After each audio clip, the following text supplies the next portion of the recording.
Hanıma haydi kalk giyin de çıkalım biraz. Bak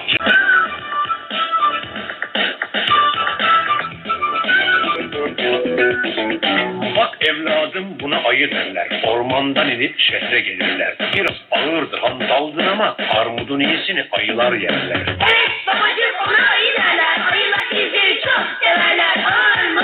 Hantaldır ama armudun iyisini ayılar yerler. Senin de günün birinde armudun iyisini yemek isterse sakın ha aman manava gidip de armutları tek tek elleme. Adamın kafası bir atarsa bayramlık ağzını bir açarsa sana neler der biliyor musun?